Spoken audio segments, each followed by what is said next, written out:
Bem, meu nome é Wilson. Tá todo mundo ouvindo bem? Valeu aí. Wilson Freitas, e eu vou falar de modelagens de séries temporais com Python. Pelo menos esse é o nome da palestra.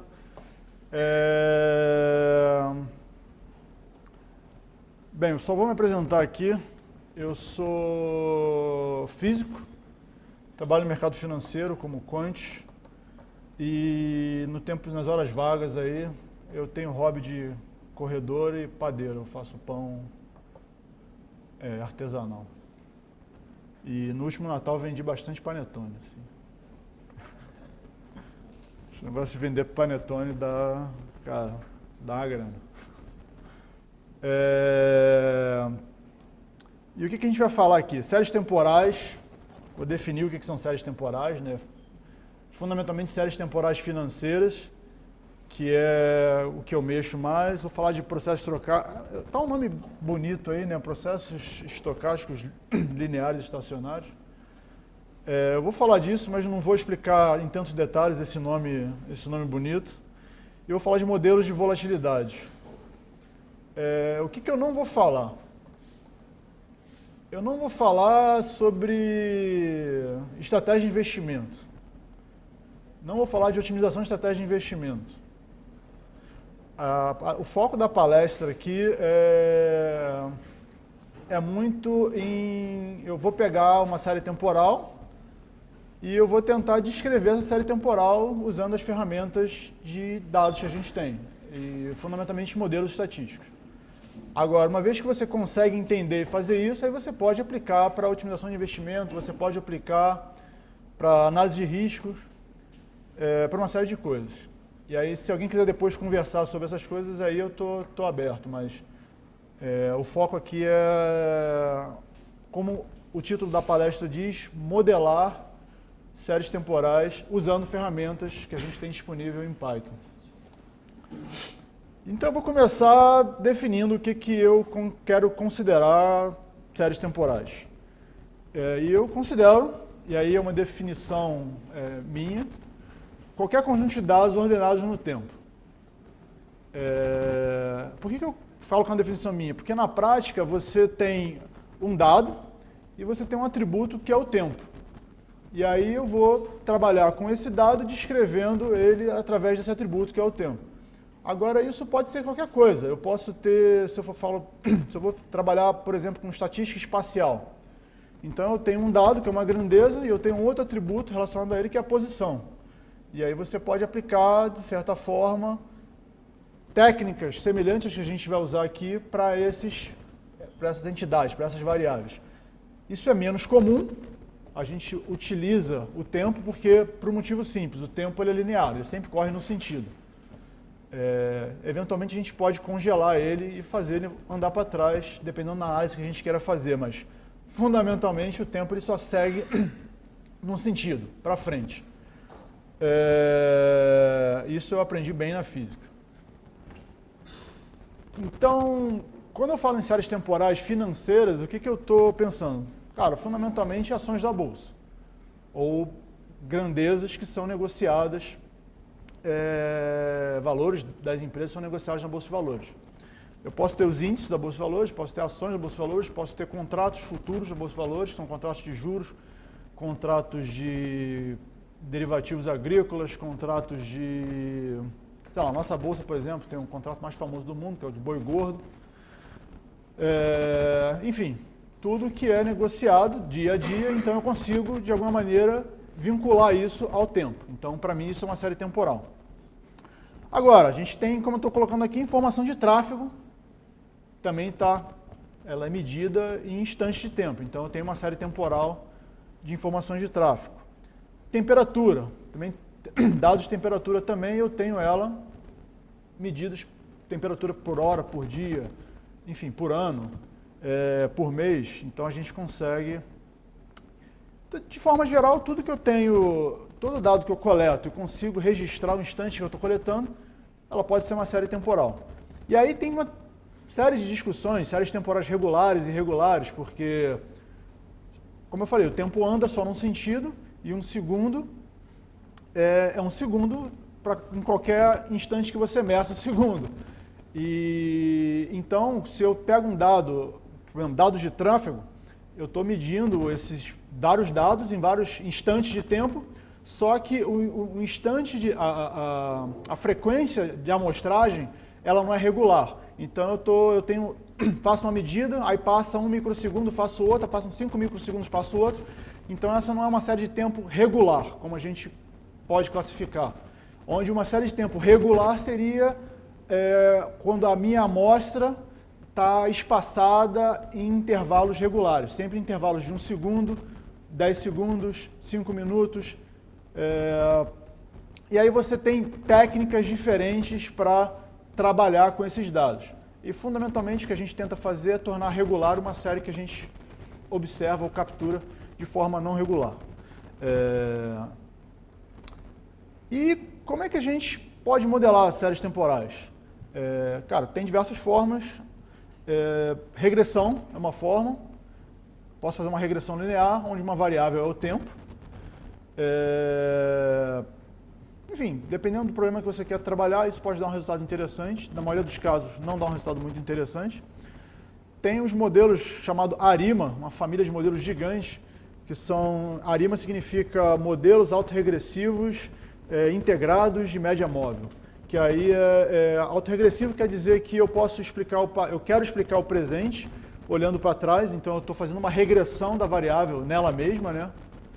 Integrado é porque eu quero explicar o futuro olhando no passado, mas eu não quero olhar a variável, eu quero fazer uma soma da variável, como se eu estivesse integrando essa variável, criando uma nova variável e eu vou fazer uma autorregressão, ou seja, essa nova variável vai olhar para trás. E média móvel no sentido estrito mesmo, né? Quando eu pego uma janela e começo a tirar uma média móvel nessa janela e estudo o comportamento da média móvel, né? Modelos mais complicados que a gente chama de GART, a gente vai olhar um pouco, eu vou falar sobre os modelos GART, que são modelos que a gente usa para modelar a volatilidade. E por que eu quero modelar a volatilidade? Porque, bem, eu vou falar mais à frente, mas fundamentalmente porque a volatilidade ela tem uma dinâmica e eu quero entender essa dinâmica. Modelos bem mais interessantes, que são modelos que a gente chama de VAR e cointegração, porque esses modelos eu consigo pegar séries temporais e eu consigo observar que eu tenho uma relação de longo prazo entre séries temporais, e aí eu tento modelar essa relação de longo prazo entre séries temporais. Por exemplo, eu tenho relações óbvias de longo prazo, quando no Brasil, as empresas que abrem capital, elas podem abrir capital de duas maneiras, emitindo ações preferenciais e ações ordinárias. Então, por exemplo, na Petrobras, eu tenho ações ordinárias e preferenciais da Petrobras, e aí eu tenho PETR4 são ações preferenciais, PETR3 são ações ordinárias, mas é a mesma empresa. O que muda nessas ações é que quem detém essas ações tem direitos caso a empresa venha a ter problemas de solvência, e aí os acionistas preferenciais têm preferência e os ordinários não têm preferência, então isso define um valor diferencial para a aquisição desse bem, que é a ação.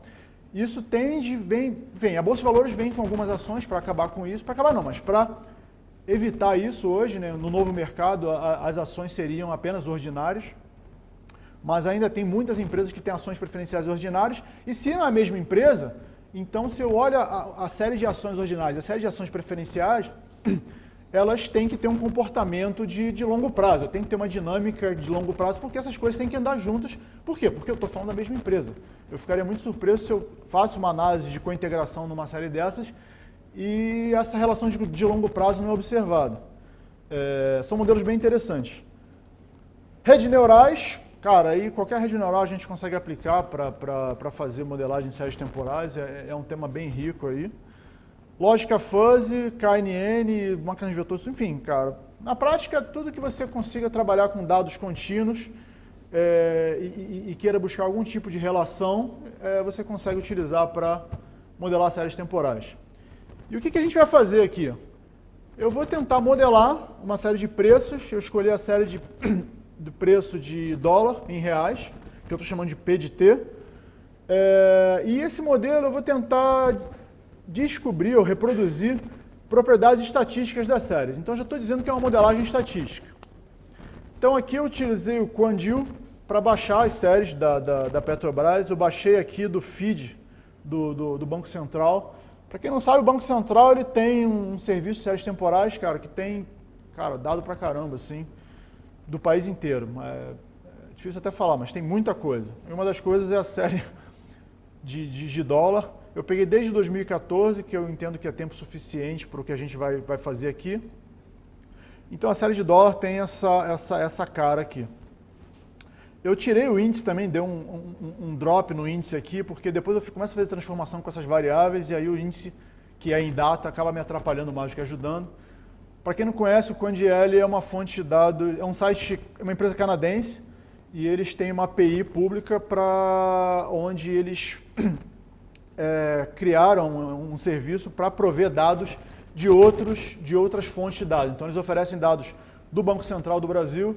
O Fred, quem não conhece também, é um portal de dados americanos que tem dados de muita coisa relacionada à economia, relacionada à economia dos Estados Unidos. Cara, tem dados do mundo inteiro, do Banco Central da China, do Banco Central da Singapura, enfim, cara, da Malásia. Cara, tem muita coisa lá. O QuantL é bem legal e mais legal ainda, se você produz dados, eles trabalham muito com dados econômicos, né? Mas na prática poderia ser qualquer dados e quer prover isso para alguém comprar, eles oferecem essa estrutura, né? Então a ideia deles é meio que ser um marketplace de dados, assim. Se você prover dados e quer oferecer para alguém, então lá é um lugar interessante para você oferecer. Só que trabalhar com série de preços, direto com a série de preços, ela dá trabalho, porque a maioria dos modelos que a gente conhece e estuda, aqueles modelos que eu falei, eles trabalham ou funcionam muito bem para séries que a gente diz estacionárias, né? E a série de preços, ela não é estacionária, assim. Uma característica fundamental de uma série estacionária, estacionalidade é um tema bem amplo, assim, um tema gigante, mas de forma geral, a gente busca a estacionalidade do sentido estrito, que é a média dessa grandeza que a gente quer estudar no tempo, ela tem que ser constante, ou tem que variar muito pouco. E aí, aqui eu estou tirando uma média móvel, né, dessa série temporal do dólar. Então estou pegando aqui o dólar, estou criando uma janela móvel aqui, um rolling. A série temporal já é um objeto pandas para mim. E aí aqui eu estou plotando a série do dólar real e aqui eu estou tirando uma média nessa janela móvel da série do dólar. E aí dá para ver que, obviamente, né, pegando uma média móvel de 21 dias, cara, ela tem uma dinâmica, ela está oscilando bastante, ou seja, está longe de ser constante, ou está longe de variar pouco. E aí o que a gente vai fazer para tentar resolver isso? Eu vou trabalhar com a série de variação dos preços. Aí eu trabalho com uma variação diferente, que eu acho mais interessante, que eu tiro o logaritmo da série de preços e tiro a diferença desse logaritmo. Então me dá uma série que a gente chama de série de retornos. Aí essa série de retornos tem essa cara aqui, uma série de variação. É como se eu pegasse o índice Bovespa e tirasse a variação dele todo dia, um dia contra o outro. Então estou pegando aqui a variação, e aí como é que eu faço isso? Eu vou lá, pego a minha série temporal aqui, que é o DOL, tiro o logaritmo dela, tiro a diferença, e toda vez que eu tiro a diferença, a minha série real ela vai ter um tamanho, pelo menos, diferença de um dia, ela vai ter um elemento a menos, né? Porque se eu estou tirando a diferença, vai ter um elemento a menos no início da série, porque eu estou pegando a diferença de um ponto com um ponto anterior. E aí, em geral, fica um NaN, um NA no início da série de diferença. É por isso que eu estou usando esse drop NA aqui para limpar isso. Então, posto isso, a minha série de retornos, de variação, ela tem um ponto a menos do que a minha série de preços, né? E aí eu fiz o gráfico aqui da minha série de retornos. Só uma coisa que eu não mencionei, mas o QuantL já me retorna para mim um data frame do Pandas. Eu não mencionei isso aqui, até porque o foco não é falar de Pandas aqui, e aí eu estou usando várias funções do Pandas e do NumPy aqui para tratar isso. E o lado interessante disso é que a gente vê como consegue fazer uma série de coisas legais e interessantes com poucas linhas, né, e de forma sintética. Aí o legal da série de retornos é que eu consigo voltar para a série de preços, né? Então eu tenho um retorno aqui, que é a minha variável x de t, dessa forma, eu consigo voltar para a série de preços se eu tiro o exponencial aqui dos retornos e aplico ao retorno do instante d-1.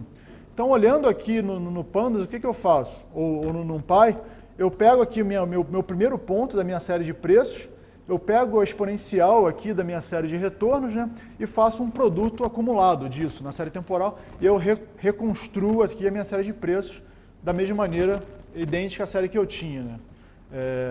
E aí é uma coisa legal porque eu vou usar muito isso, eu vou começar a simular essas séries, e eu vou querer sempre voltar da série de retornos para a série de preços, porque a ideia aqui é a seguinte, eu consigo gerar um modelo para simular os retornos, e aí como é que a gente simula os preços? Né? E a minha ideia, no final das contas, é gerar preços simulados. Então, dado que eu tirei a série de retornos, eu estou dando uma olhada aqui no histograma, e aí é uma coisa que quem trabalha com análise de dados sempre faz isso, eu costumo fazer, cara, eu tenho uma variável, eu tenho uma grandeza, vamos entender, vamos olhar essa variável para ver como é que ela se comporta. E aí, cara, tipicamente uma série de retornos é aquela curva de sino, assim, uma curva de sino. Tem uns eventos extremos aqui, né, em alguns pontos. Eu até nem falei aqui, que eu acho legal, né, falar.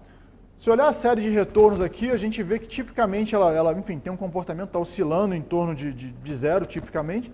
Tem alguns pontos aqui, né, eu tive grandes quedas aqui, esses pontos para baixo significam grandes quedas no preço do dólar. E aqui esses pontos mais altos significam grandes altas, né? Essa aqui aconteceu no passado, ali em maio. Um evento que ficou conhecido como Temer's Papers, aí, a delação gravação do Joesley lá, né? Foi o dia, se não me engano, 18 de maio. Aí eu apliquei também aqui a média móvel para os retornos. E aí, se você olha a média móvel para os retornos, tipicamente a gente vê que ela oscila bem menos que os retornos, né? Oscila um pouco também. Peguei uma mesma média móvel aqui de 21 dias.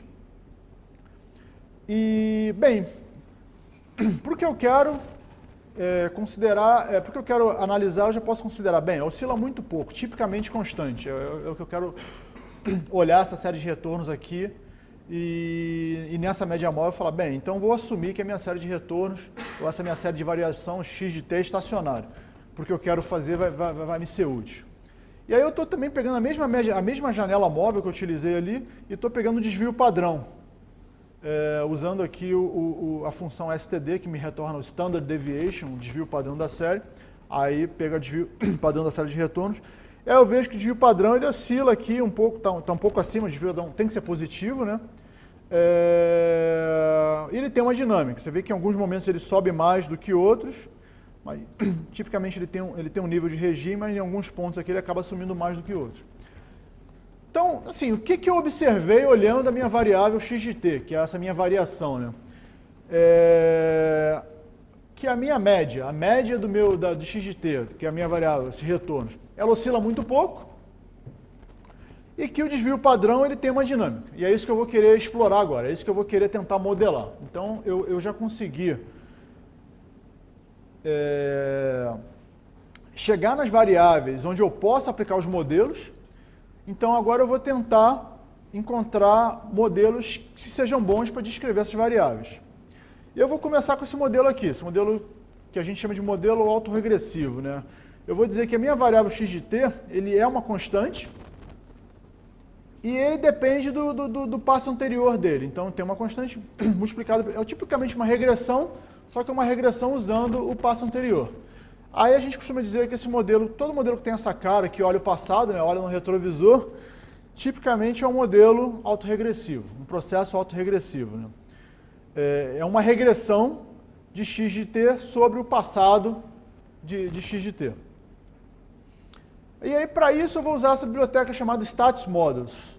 É uma biblioteca já bem madura, em Python, totalmente escrita em Python, tem algumas coisas escritas em C, que implementa, na verdade, cara, umas dezenas de modelos aí. Então, para quem tem interesse em regressão linear, modelos generalizados de regressão linear, modelo de... a gente chama de efeitos discretos, aqui ele coloca discrete choice. Modelos robustos, né? Modelos lineares robustos, porque a gente aprende regressão linear, né? Que é, enfim, eu diria que é a parte mais simples de regressão, Só que às vezes você tem uns outliers, assim, você tem uns pontos que estão muito fora da curva. E como é que você lida com isso? Então tem uma família de modelos chamados robustos, técnicas robustas de estimação, que você tenta expurgar, não expurgar porque eles continuam na amostra, né? Mas você tenta identificar os outliers e dar menos peso para ele no processo de estimação de modelos. São chamadas técnicas robustas de estimação. Cara, aí tem muitas coisas relacionadas às séries temporais, aqueles modelos de cointegração que eu falei no início, VAR, modelos GARCH, tem nessa série aqui. Cara, tem muita coisa, assim. Tem uma superposição relativamente grande dessas bibliotecas Stats Models com a Scikit-Learn, só que a Stats Models, o foco dela é mais estatística mesmo, é muito mais para quem trabalha com econometria, né? Para quem faz economia. Quem faz economia estuda uma coisa chamada econometria. Aí o cara que estuda econometria, ele estuda muita regressão. A principal ferramenta do econometrista é a regressão. E por que regressão? Porque regressão você tem uma variável e você vai regredir ela em outras variáveis. E isso vai te dar coeficientes. Como a gente tem nesse modelo aqui. Eu estou regredindo minha variável x de t no passado dela e eu tenho um coeficiente aqui. E aí, para quem estuda economia, ele olha o coeficiente, esse coeficiente tem um valor. Então tem lá, sei lá, 0,5. E aí ele consegue pensar, pô, isso quer dizer alguma coisa. Agora, quando ele vai para um modelo muito não linear, na linha de uma rede neural, ele tem dificuldade de explicar o resultado. E na prática, sim, alguém que estuda econometria, ele não quer só um ajuste, um bom ajuste para o modelo. Ele está querendo entender um fenômeno, ele tem um fenômeno que ele quer explicar, ele está querendo entender esse fenômeno, e aí para isso ele vai tentar utilizar um modelo. Então, é uma questão de foco. Enfim, para algumas coisas uso redes neurais, mas como em geral eu tenho um interesse muito grande em explicar o fenômeno, eventualmente redes neurais não é interessante para diversos problemas que eu lido no meu dia a dia. Então, nesse contexto, o Stats Models é muito mais focado em modelos estatísticos e com essa pegada de econometria. E aí eu peguei aqui, instanciei aqui as bibliotecas de Stats Models, chamei, como eu falei, o modelo lá que a gente está trabalhando é o que a gente chama de um processo autorregressivo. Então, chamo aqui um ARMA, dentro do meu pacote lá, do meu módulo TSA porque é Time Series Analysis, do Stats Models. Chamo o ARMA, que é um modelo ARMA, então eu só vou usar a parte AR do modelo, passo a minha série de retorno, digo aqui, eu só quero um modelo que tem um parâmetro só, é o que eu estou dizendo aqui para ele, porque a minha equação lá só tinha um coeficiente, né? Então eu estou dizendo para ele, quero um modelo que tem um parâmetro, ele ajustou o modelo e me deu um resumo.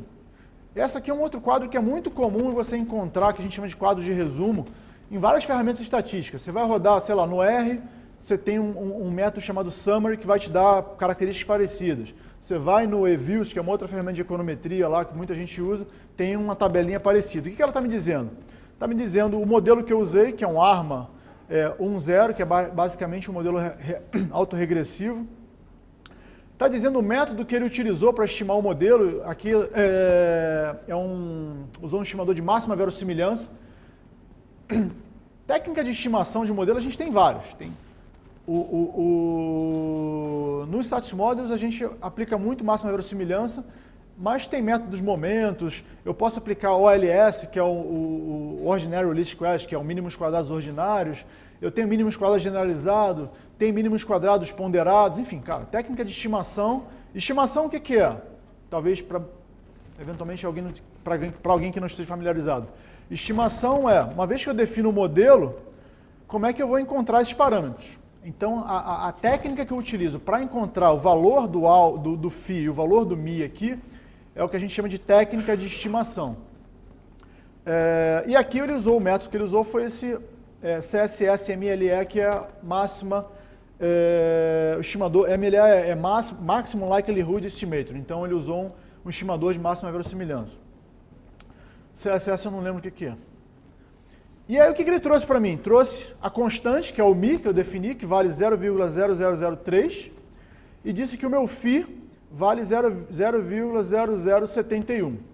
E aí aqui ele coloca umas outras coisas que são interessantes também, que são as estatísticas de avaliação desses coeficientes. Aí aqui eu tenho o erro padrão de cada coeficiente, aí eu vejo que o erro padrão do meu constante é muito pequeno, eu vejo que o erro padrão do meu parâmetro φ aqui é a metade do estimador.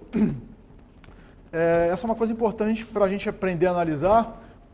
Esse erro padrão é grande. Em geral, um erro padrão interessante é quando ele tem pelo menos uma ordem de grandeza abaixo do estimador.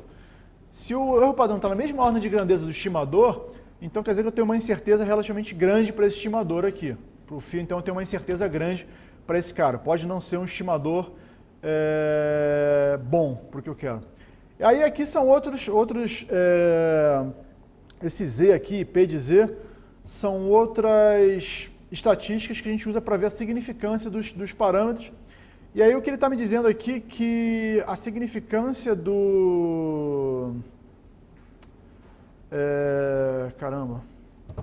significância desses coeficientes aqui, ela é ruim.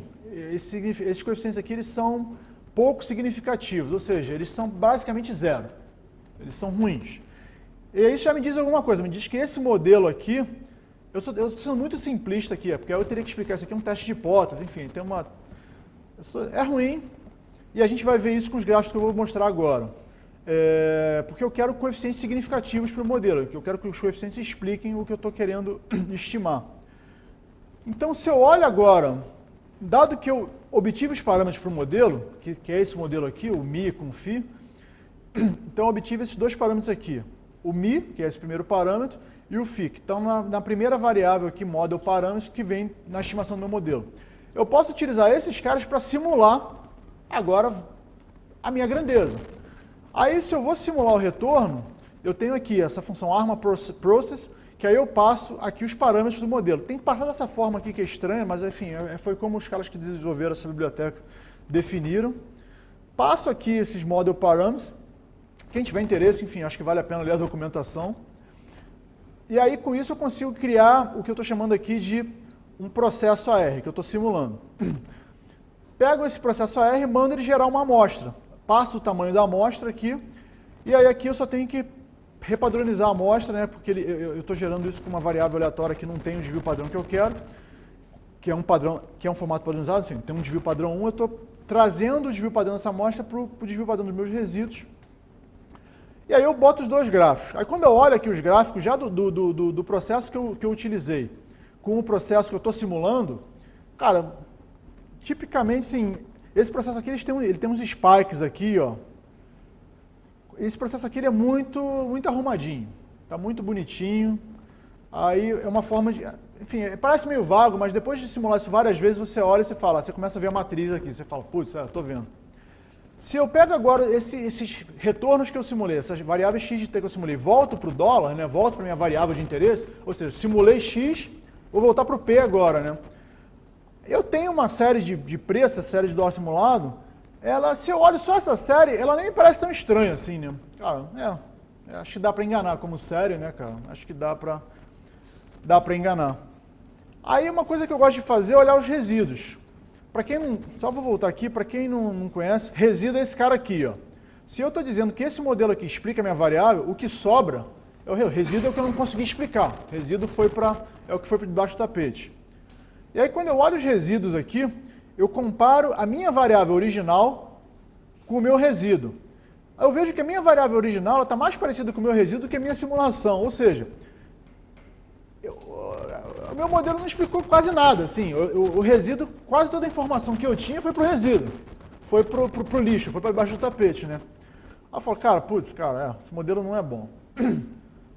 Mas beleza, vamos lá, bola para frente, a vida segue, então vamos tentar incrementar um pouco mais, né? Assim, para quem trabalha com modelagem, a vida é meio miserável. Em geral, você vem com uma hipótese e fala, vai lá, você testa a hipótese, não deu certo, vamos para a próxima hipótese agora. Aí, dado que eu observei que a minha variância ela tinha uma dinâmica, eu falei, cara, vou entender agora, vou com uma marreta, vou com um modelo mais complicado. Eu vou assumir que o meu x de t é uma variável que começa com uma constante e eu somo com esse cara daqui, com uma outra grandeza aqui, que eu vou descrever daqui a pouco.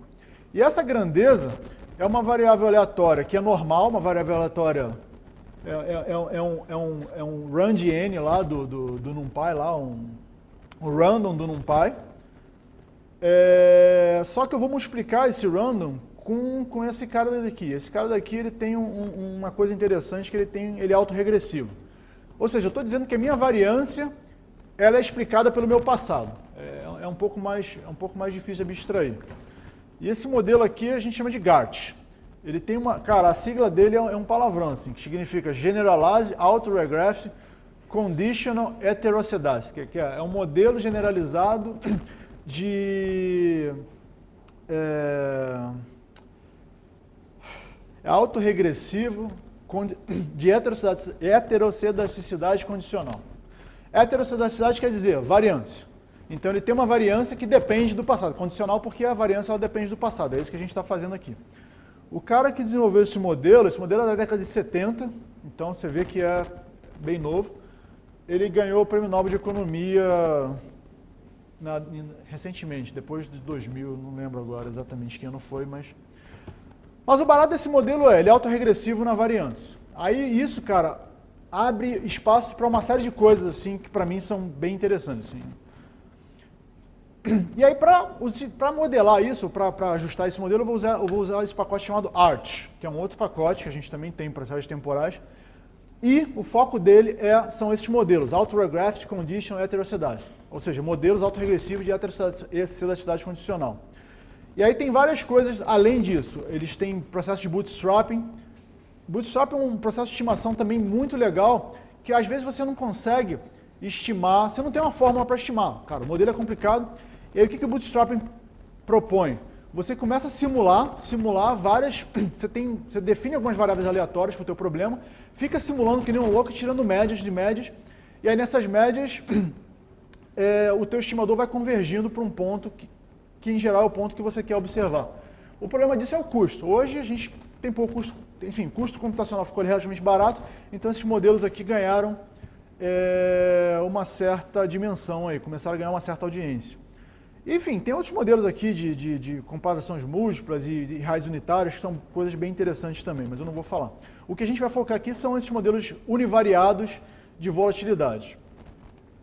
E aí, de novo, eu vou lá, importo o pacote, chamo ArtModel, chamo o ArtModel aqui e passo a minha série de retornos. Aí, o problema desse modelo ART é que, assim, série de retornos, eu quero modelar a volatilidade. Aí, para modelar a volatilidade, eu tenho que pegar minha série de retornos e levar ela ao quadrado. Aí, vocês viram que a minha série de retorno é uma coisa pequena, né? É da ordem de percentuais ali. Aí, se eu levo ela ao quadrado, ela é tipicamente da ordem de 10 a menos 2. Se eu levo ela ao quadrado, ela vai ficar da ordem de 10 a menos 4. E aí, eu começo a ter problemas de precisão aqui. Eu começo a me gerar uns estimadores que são muito estranhos. Ou dá problemas de convergência no modelo. Aí por isso que eu multipliquei por 100 aqui, para justamente aumentar a amplitude da minha série. E aí assim, se eu estou multiplicando a minha série por 100, aí quando eu começar a simular ela, eu divido por 100. Então na prática eu consigo gerar um processo de retorno, só que ele está amplificado. Então é o que eu tento fazer aqui. E aí eu fiz a mesma coisa. Instanciei um modelo, uma coisa que eu chamei AM, que é o ArtModel, que é o meu modelo, e chamo Fit. Como tudo, né? O modelo fit, ele vai fita para mim. Aqui ele está mostrando aquela mesma tabelinha lá. E aí, na tabelinha aqui, está dizendo a mesma coisa lá. Eu estou com o modelo onde eu tenho uma média constante, eu tenho a volatilidade, é um GART, que é o que eu falei lá. A minha distribuição lá de resíduos lá, essa Z de T, cadê aqui? O Z de T é uma normal, é o que eu disse aqui, é o que o modelo está dizendo aqui. O método, máxima verossimilhança, que eu falei há pouco com vocês. Aí aqui tem um monte de estatística aqui, que eu não vou entrar em detalhe. Aí aqui tem os coeficientes. O μ, que é a média lá, que está naquela equação que eu mostrei. Aí aqui é uma coisa, ó, já vejo que o μ aqui tem uma ordem de grandeza da mesma ordem de grandeza do parâmetro. Não é interessante. O P de T aqui também está bem significativo. Só que para o μ, isso é uma coisa legal. O μ é a média do meu retorno. O meu retorno está tipicamente variando em torno de 0.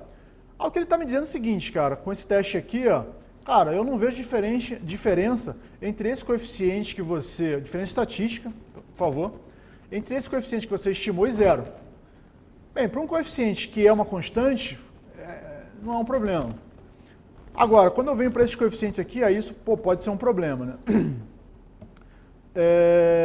Mas aí quando eu vejo aqui, principalmente o ômega está ruim, está pouco significativo, mas os coeficientes que para mim são importantes, o alfa e o beta, eles estão bem pequenos aqui. O beta, então, está ridiculamente, é altamente significativo. O alfa também é bem significativo. E o ômega, putz, não ficou muito bom. Mas vamos lá, vamos seguir em frente. E o importante a gente trabalhar com esse tipo de modelo é o seguinte, cara, a gente tem dias misérias, mas o ponto é, eu quero entender a dinâmica da variável. E aí, para entender a dinâmica da variável, eu tenho que aceitar um pouco isso, vamos simular, vamos entender o que os outros parâmetros estão me dizendo e tentar simular para ver os resultados que eu obtenho. Aí aqui eu criei o pacote ART, ele não, diferente do Stats Model, ele não me dá uma função para eu simular a minha variável. Aí eu criei aqui uma função para simular um processo GART, aí ele recebe os parâmetros aqui, recebe a quantidade de observações, e aí aqui eu gero as variáveis aleatórias aqui, né, o RAND-N normais, crio os vetores zero e faço uma simulação aqui do meu processo GART. Basicamente eu estou simulando o meu processo GART que eu defini lá nos outros modelos. Aí aqui eu tenho os parâmetros e eu vou simular agora o retorno. Aí aqui eu tenho meu retorno e eu tenho meu retorno simulado. Obviamente, o meu retorno simulado eu não vou ter os mesmos spikes que eu tenho no meu retorno real. Enfim, afinal é uma série simulada, eu não estou reproduzindo a série. Mas uma coisa legal de ver nessa série aqui, que eu não via na outra, é que eu tenho você vê que a volatilidade, a variância da série, ela muda. Eu tenho aqui, ó, aqui está mais gordinho do que aqui está mais gordinho do que aqui. O que isso quer dizer? Que de fato a variância ela tem uns pontos que ela aumenta e diminui. Esse fenômeno aqui a gente chama de cluster de volatilidade. Isso é muito comum a gente observar em séries reais. Por quê? Porque quando a desgraça acontece, cara, ela começa a acontecer e vai acontecendo um dia, até que, cara, a histeria para e ele volta em regime.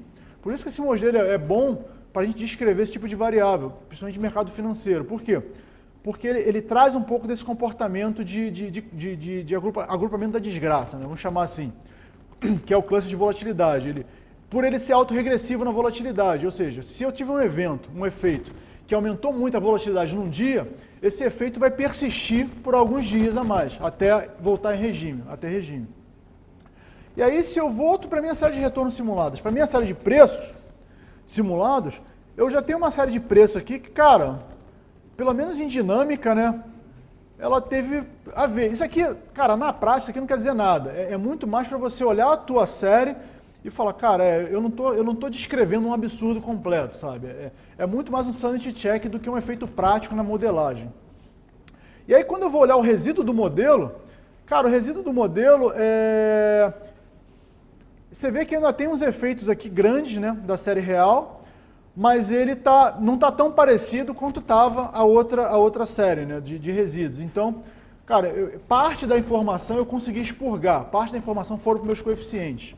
E isso é legal, isso é relevante para o que eu quero descrever.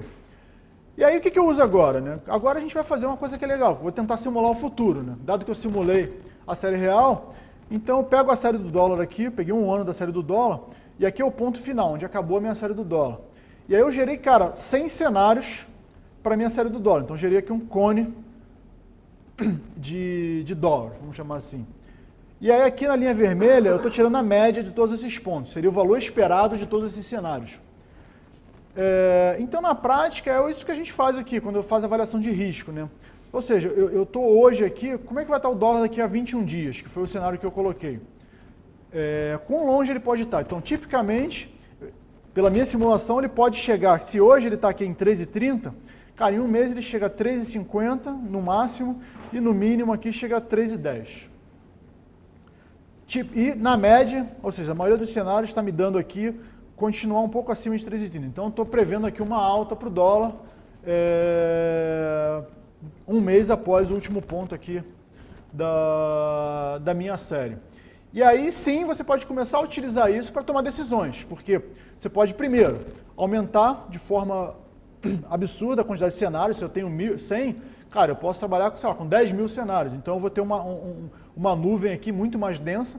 Aí eu consigo definir intervalos de confiança para essa minha variável. E aí, nesse intervalo de confiança, de fato, eu consegui tomar uma decisão plausível para a dinâmica dessa minha variável. Bem, o que a gente pode concluir de tudo isso que eu falei? Cara, com o Python, né, a gente viu aqui um exemplo de como a gente pode modelar séries temporais. De fato, a gente tem boas ferramentas para isso. Bem, para quem está na área ou lê um pouco sobre isso em termos de papers, é curioso você ver que vários papers hoje em dia vêm com um carão de Matplotlib agora nos gráficos.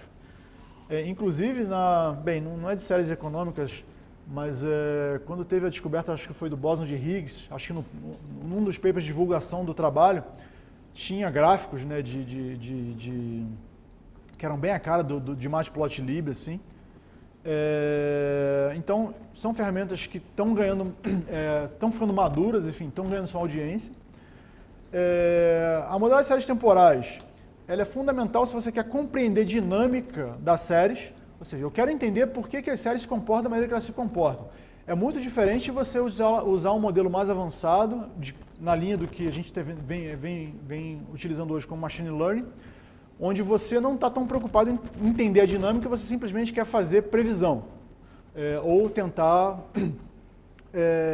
fazer alguma simulação daquela série. Não, a modelagem de séries temporais é para você entender a dinâmica. Eu quero entender a dinâmica, a partir da minha compreensão da dinâmica, eu vou fazer o que eu quiser. Uma vez que eu entendi, aí eu posso até utilizar modelos de Machine Learning mais avançados para fazer o que eu quiser. E a gente pode utilizar toda essa modelagem para fazer trading de índice de volatilidade, gestão de risco, que é o que eu faço, apreciamento de derivativos financeiros, que eu mexo muito com isso também, modelos de volatilidade, né, que é a modelagem de risco financeiro para séries intradiárias, né, então eu quero fazer modelagem de risco intradiário, com integração para fazer trading de par.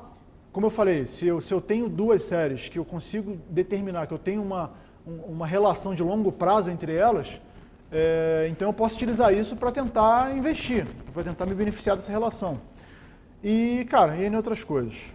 Bem, aqui algumas referências do que eu utilizei, basicamente o Status Model, o ART e o Pandas. E se alguém tiver alguma dúvida aí, agora é a hora.